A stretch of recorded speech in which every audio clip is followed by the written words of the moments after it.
I put together tonight's presentation, these are the two guiding questions that I had in my mind. Hopefully they resonate with some of your questions in your mind at the moment too. So NCEA. NCEA is the National Certificate of Educational Achievement, and it's the most common assessment program set across New Zealand schools. So around about 150,000 students study towards NCEA every year. It's a credentialing system where students collect points or credits from attaining success in assessments across all of the subjects that they study. It includes 3 increasingly challenging levels, levels 1, 2 and 3, and a student must collect 80 credits or points at each of those levels to get awarded their NCEA. Although, to be honest, that's quite a simplification of quite a complex process. A student generally enters level 1 at year 11, level 2 in level 12 and level 3 in year 13, although there is some flexibility about that. And we also offer IB at year 12 and 13. In 2018, the government began a review of NCEA, and since this time the Ministry of Education have been working on developing a change package. And tonight, so I'm here to share with you a little bit of that work and to put before you some options with how we could implement this in our community here at school. Before I do this, I'd just like to introduce you to the lead team who are working on this for St Peter's. So if you guys just want to stand up and wave. We have Jess Patrick, Tony Foley, Faith Thomas, Amy Featonby and Mark Hooper, and Hannah Reid, who's not with us tonight, who is one of the deans. So the group of us have been meeting to have chats about all our different options, and we chew the fat on that quite regularly. So let's start with why NCEA is changing at the national level. Do I just push play? It's time we had a look at NCEA because it's a qualification that's been around since 2002, and it's a great qualification. It's really well respected nationally, but we can make it better. It needs to be rigorous, it needs to be clearly understood, it needs to be robust, and the changes that have been put in place, I think, address all of those things. Making NCEA more accessible is one of the key changes, so that involves making sure that all students have access to it. And accessibility isn't just about financial accessibility, it's also about making sure that students who have different learning needs are still able to access the standards, and there aren't things that are stopping them able to demonstrate what they know how to do. Māori stakeholders fed back that there wasn't parity of esteem or equal value or status for mātauranga Māori, and this needed to change. For that to happen, it means that we need to ensure that there is equal status for mātauranga Māori, te ao Māori within NCEA, that we're looking at new ways to recognise mātauranga Māori, but also that there is adequate resourcing and support provided to develop teacher capability, but also to support our Māori learners and te ao Māori pathways. So one of the changes that we had to make for NCEA was to strengthen numeracy and literacy standards, and that was because students were leaving school without being literate or numerate. So there's going to be literacy and numeracy co-requisites for NCEA, and what that means is these credits will sit outside the 60 credits that are required for each level. Students can gain these credits anytime from year 9 right up until they leave school. Having fewer larger standards is one of the key changes, and it's created quite a lot of discussion amongst many people. The feedback that was received from students, teachers and families was that students were doing too much assessment. They have been doing too much assessment. Focusing on that, the learning hasn't been so important, and it's really been getting in the way of students' well-being and students achieving well. We need to simplify NCEA structure by having 60 credits required to pass at each year level and not carrying credits over from one year level to the next. By focusing on quality and not quantity, that's a positive change as well. Students don't need 200 credits at level 1 and a similar amount at level 2. The quality of the credits is more important, and by limiting the number of credits that can be accumulated year on year, then everybody is sitting the same number of credits, and it means students can concentrate on trying to get as many credits endorsed as possible. One of the big changes that we'll see is students having clearer pathways, whether it's to further education, work or training. It means that students will know fully that they're on the right track. One of the challenges that we've heard is that for many students, they have had courses that may or may not have led them to where they wanted to go. So it's been really important to develop clear pathways that students understand, and so do their teachers. Keeping Level 1 NCEA as an option is something that's come out of this review. That Level 1 qualification is going to be a broad, balanced, foundational qualification with the changes that are coming in, and it's up to schools individually whether or not they want to have their students sit Level 1 NCEA in Year 11. These changes are going to come in over a period of time, so we'll be piloting the Level 1 standards and then they'll be being implemented in 2023, and that process will follow through with the qualification being fully implemented in January 2025. We're taking time over this to make sure that we know that we're getting it right, thoroughly testing things in schools before they go out to teachers.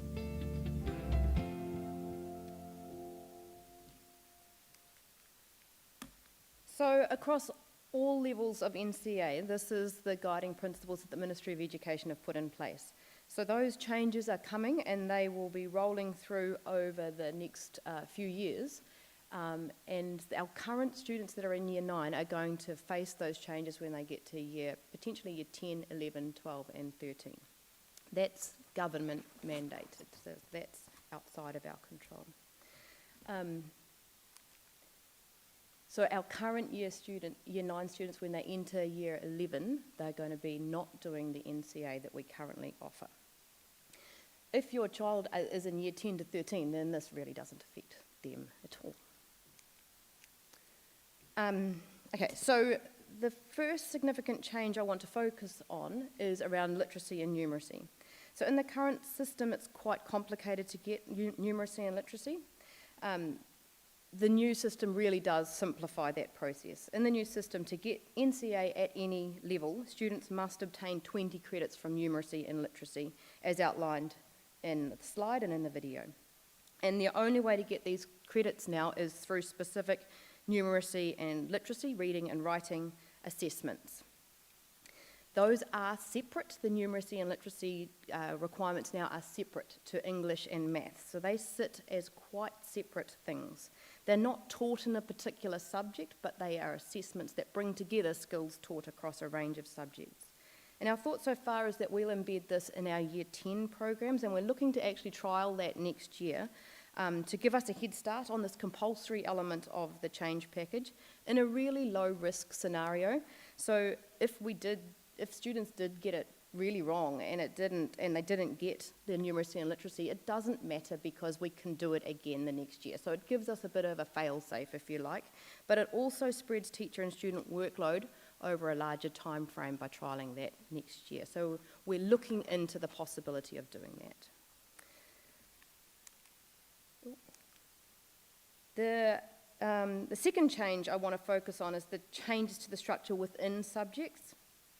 For this to make sense, you need to know a little bit about NCEA. So just forgive me if I'm preaching to the converted here, if you know what I'm talking about already, but just so we are all on the same page. An achievement standard is like an outline of the level of performance a student is expected to demonstrate in an assessment. So it's like a topic, if you like, a topic with particular skills or knowledge that a student is expected to demonstrate knowledge of. And those achievement standards can be assessed internally, which means that they are set and marked within the school, or externally, which means that they are set and marked outside of the school. So now let's have a look at this slide. What the change is doing is reducing the number of standards per course. So at the moment, a course could have 7 or 8 standards in it, even like a lot. And with the change, that drops to 4. So they're bigger, but there's fewer of them. And they're all worth around about the same number of credits, so approximately 5 credits. There is a raft of other...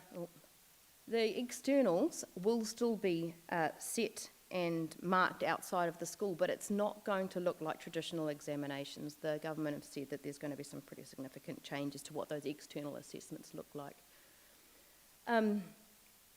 There's a large range, there's some more information there. There's a large range of other changes associated with the NCEA change, and those things are associated with things like equity and accessibility and mana orite, mo te mātauranga Māori. And it's worth saying that all of these make significant changes that are going to impact all New Zealand schools.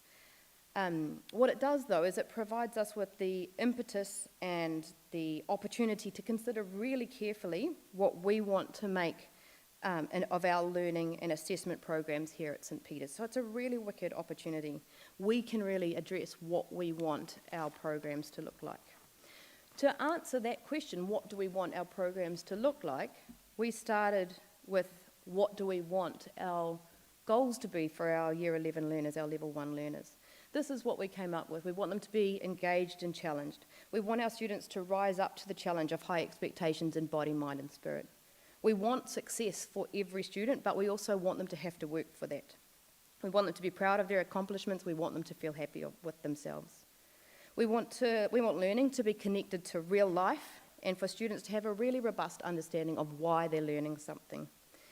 We want them to enjoy learning right now so that they also keep their options open for the future. We want our students and our teachers to own the learning that we do in our classrooms. With that in mind, I have 3 options to propose to you here tonight.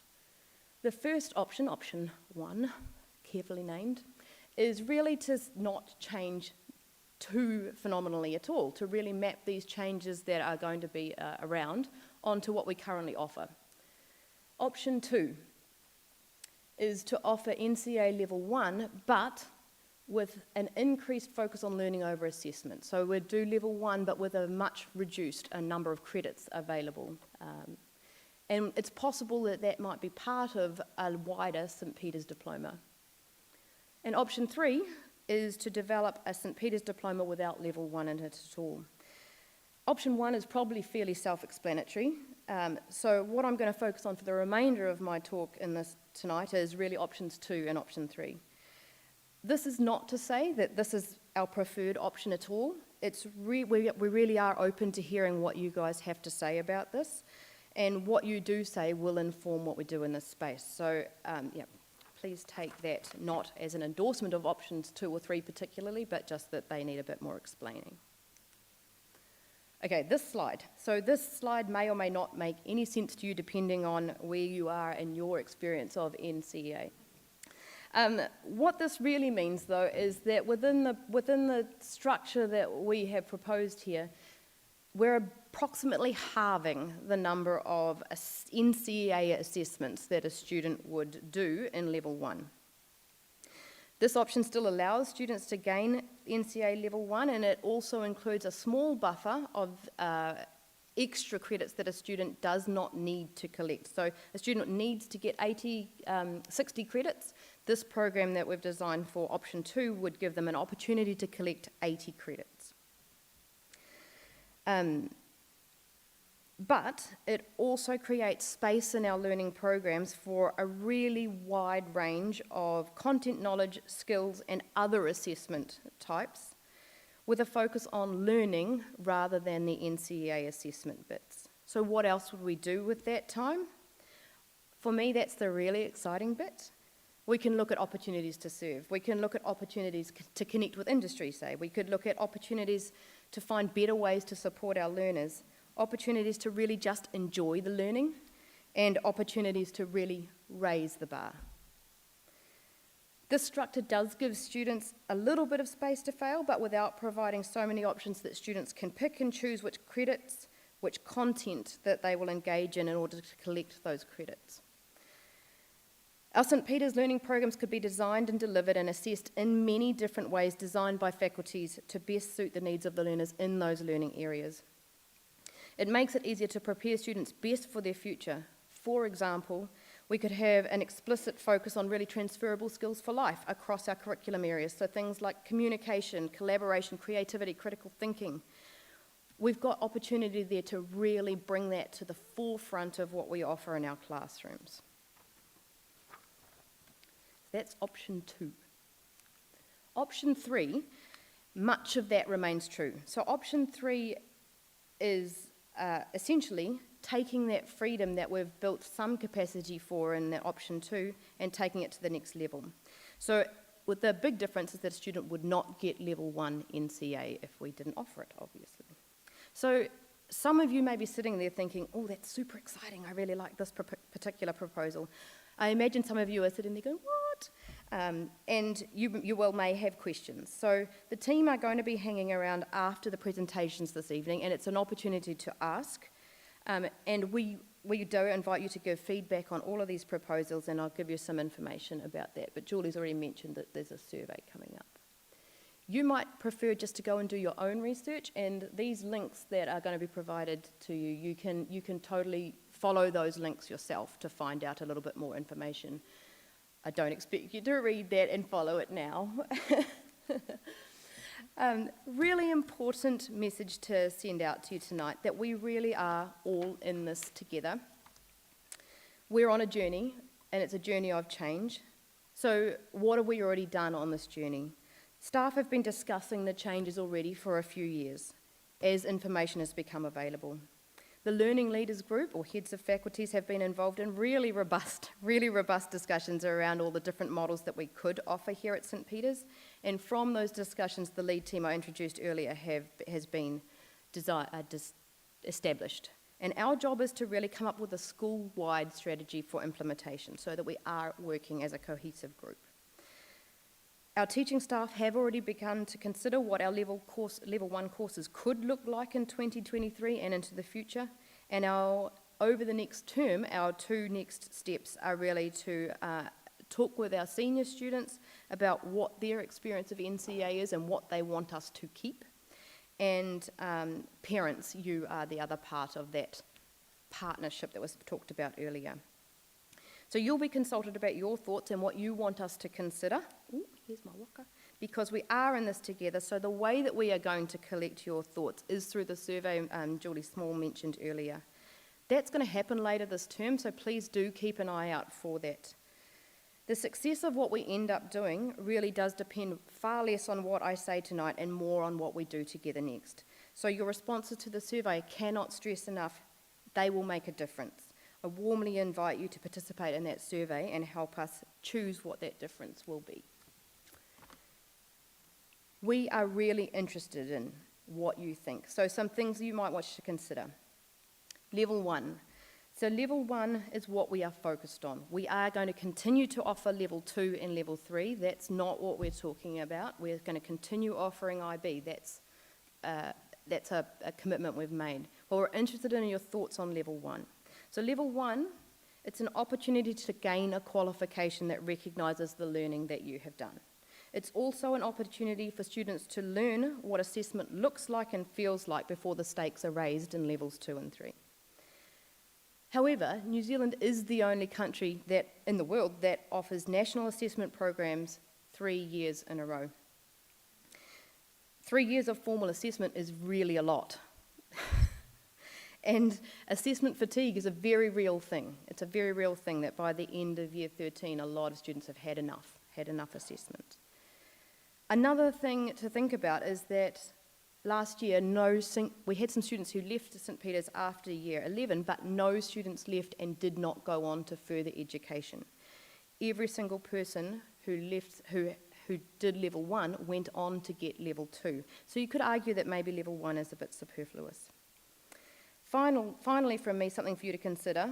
While working with the NCEA standards offers national benchmarking, it also confines us to working within the objectives and timeframes set by the Ministry of Education. So it gives us a comparable measure to other students and other schools, but it also makes us less responsive to individual student needs. I want to finish by saying that all of these options provide a strong foundation for year 12 and 13, so any one that you prefer, any one of those is going to be a good platform for building into year 12 and 13, either NCEA or IB.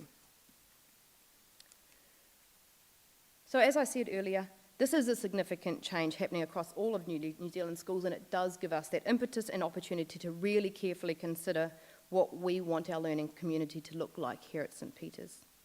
We want to reduce focus on assessment and credit counting and refocus on helping students learn. We want to free up time from assessment to help students develop and recognise their transferable skills. We want to relieve people from the anxiety of performing to be measured against assessment curricula again and again and again. We want to increase the scope with which we can help students prepare for their future. So, what do you want? The survey will be out later this term. It will have a section in the survey on the future of NCEA as a key concept. Please do take the time to share that survey, the importance of that survey with other people, and to give us your feedback. We cannot encourage you strongly enough to do that. So many thanks for your time tonight. It is a big change we're embarking